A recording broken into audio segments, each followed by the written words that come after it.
திருவருட்பிரகாச வள்ளலார். முருகன் முன் முதல் பாமாலை. அருட்பெருஞ்சோதி அருட்பெருஞ்சோதி தனிப்பெருங்கருணை அருட்பெருஞ்சோதி.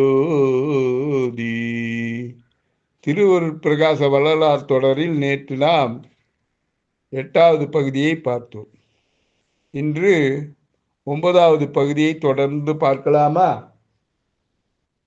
சென்னப்பட்டினம் 7 கிணறு வீரசாமி பிள்ளை தெருவில் 38ஆம் எண்ணுள்ள வீட்டுக்கு சின்னம்மை தன் பிள்ளைகளோடு குடி வந்து 8 ஆண்டுகள் ஓடிவிட்டன. அவளும் எப்படியோ விழுந்து புரண்டு மூத்த புதல்வர் சபாபதியின் துணையோடு கடைக்குட்டி ராமலிங்கத்தை தவிர மற்ற பிள்ளைகளையெல்லாம் ஒரு வழியாக கரை சேர்த்து விட்டாள். ஆயினும் கடைப்பிள்ளை சிறுவன் ராமலிங்கத்தை எண்ணி சதா காலமும் அவள் கவலைப்பட்டு கொண்டிருந்தாள். இன்று அந்த மனநிலையோடு உட்கார்ந்திருந்தாள் சின்னம்மை. கூடத்தில் நாற்காலியில் அமர்ந்து பெரிய புராணம் படித்துக் கொண்டிருந்தார் சபாபதி பிள்ளை. வெகு நேரத்துக்கு பின் ஒரு முடிவுக்கு வந்தவளாய் அவள், தம்பி சபாபதி என்று சபாபதியை அழைத்தாள். தாயின் அழைப்பு குரல் கேட்டதும் புத்தகத்தை மூடி வைத்துவிட்டு அவளை பார்த்து, சொல்லுங்கள் அம்மா என்றார் சபாபதி பிள்ளை. கவலையை மறைத்து கொண்டு ஒருவித பெருமையோடு மகனை பார்த்து சொல்லத் தொடங்கினாள் சின்னம்மை.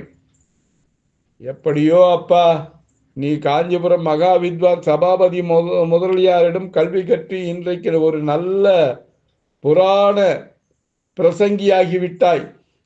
உனது தம்பி பரசுராமனும் திருமணம் செய்து கொண்டு தனி குடித்தனம் போய்விட்டான். உனது பிரசங்க வருமானத்தில் குடும்பம் கொஞ்சம் கஷ்டமில்லாமல் போய்கொண்டு இருக்கிறது. சிரமப்பட்டு தங்கைகளுக்கும் திருமணத்தை முடித்து விட்டாய். நீயும் திருமணம் செய்து கொண்டாய். மகாலட்சுமி போல் வந்த மருமகள் பார்வதியும் என்னை தன் தாயாகவே நினைத்து கண்ணுக்குள் வைத்து காப்பாற்றுகிறாள் என்றாள் சின்னம்மை. அதற்கு இப்போது என்னம்மா, ஏதோ சொல்ல நினைக்கிறீர்கள், அதை சொல்லுங்கள் முதலில் என்று மீண்டும் கேட்டார் சபாபதி பிள்ளை. சற்றென்று மனதில் உள்ளதை சொல்லாமல் மறைபொருளாகவே மீண்டும் பேசினாள் சின்னம்மை. ஆமாம் சபாபதி, உன் தகப்பனார் காலமான பிறகு உங்களை எல்லாம் எப்படி வளர்க்கப் போகிறேன் என்று கலங்கி போயிருந்தேன். திசை தெரியாத படகு போல் குடும்பம் சின்ன பின்னப்பட்டு விடுமோ என்று மனம் கலங்கி இருந்தேன். எல்லாவற்றுக்கும் முன்னால் விடிவு காலம் வந்துவிட்டது. அம்மா, எதையோ சொல்ல நினைப்பதும் ஆனால் ஏனோ தயங்குவதும் சபாபதி பிள்ளைக்கு புரிந்து விட்டது. உடனே சபாபதி பிள்ளை, எதையோ சொல்ல வந்து தயங்கி மருகுகிறீர்கள் என்று நினைக்கிறேன். பரவாயில்லை, மனதில் உள்ளதை அப்படியே பட்ட வார்த்தனமாக சொல்லுங்கள் அம்மா என்றான் தாயிடம் சபாபதி பிள்ளை. மகனின் ஆதரவான பேச்சினால் தயக்கம் நீங்கி வெளிப்படையாகவே பேசத் தொடங்கிய சின்னம்மை, வேறு ஒன்றுமில்லை அப்பா, வேறொன்றுமில்லை. உன் தம்பி குழந்தை ராமலிங்கத்தை பற்றி தான் கவலையாக இருக்கிறேன். அவனது நிலையை பற்றி தான் என் மனம் வாட்டி வதைக்கிறது என்றால் சின்னம்மை. தாயின் தயக்கத்திற்கும் கவலைக்குமான காரணம் புரிந்தது சபாபதி பிள்ளைக்கு இப்போது. உண்மைதான் அம்மா, எனக்கும் அவனை பற்றிய கவலை அதிகமாகவே இருக்கிறது என்றான் சபாபதி பிள்ளை. மேலும் தொடர்ந்து அவர்கள் ராமலிங்கத்தை பற்றியே பேசிக்கொண்டு போனார்கள். பள்ளிக்கு போய் படிக்க வேண்டிய பருவம் அது.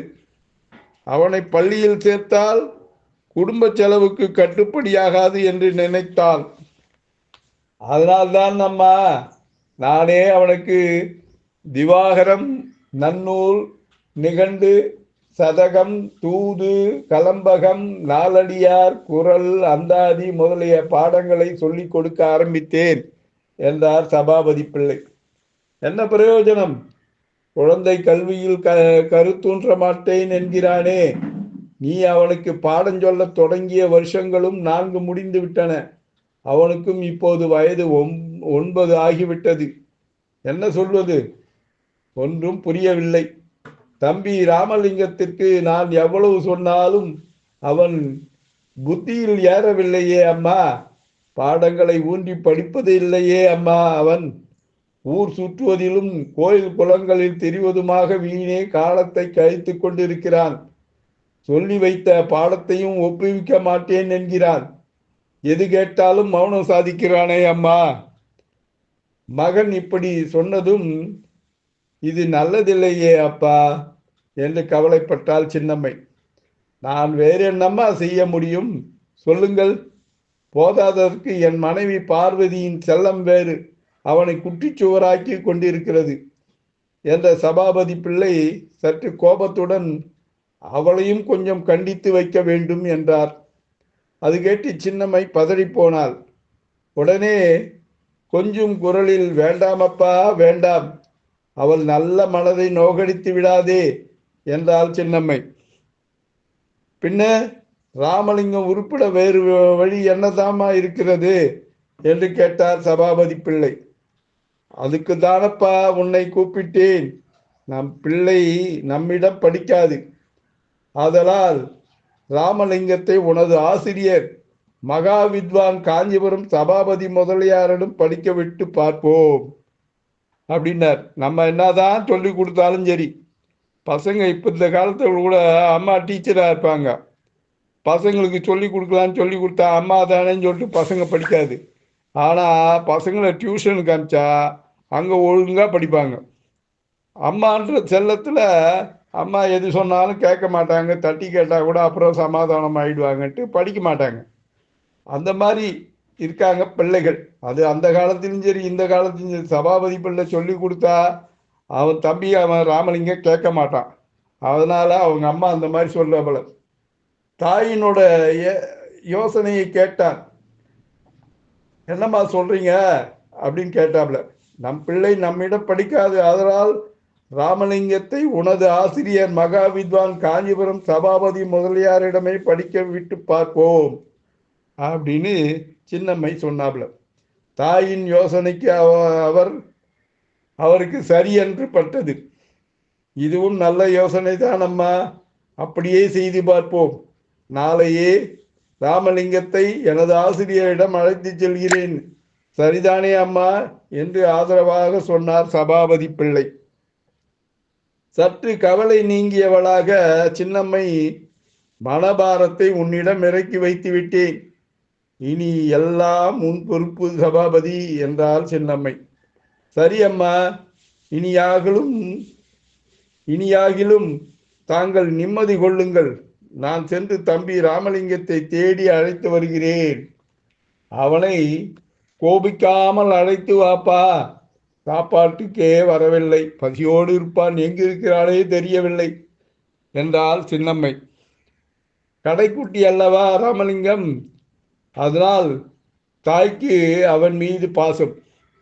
எல்லா குழந்தைகள்லையும் மூத்த குழந்தை அப்பாவுக்கு பிடிக்கும், ஆனால் கடைசி குழந்தை தான் தாய்க்கு பிடிக்கும்.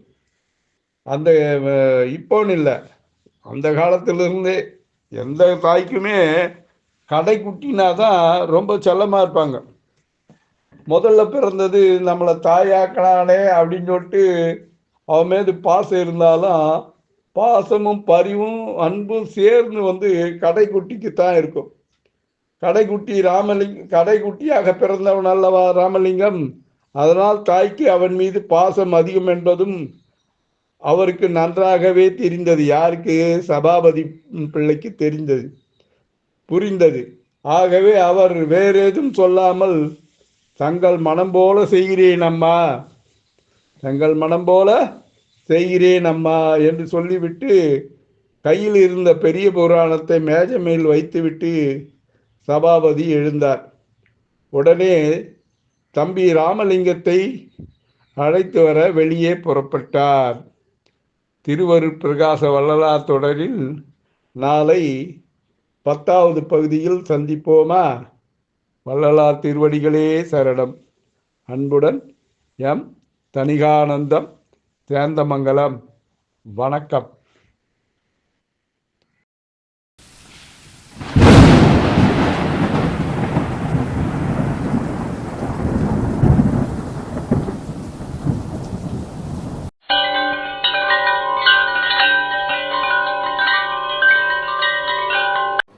தணிகை டிவியை லைக் பண்ணுங்கள், ஷேர் பண்ணுங்கள், பெல் பட்டனை ப்ரெஸ் பண்ணுங்கள், தணிகை டிவியை சப்ஸ்கிரைப் பண்ணுங்கள். அப்போ தான் நான் போடுற வீடியோ உடனுக்குடனே வரும். வணக்கம்.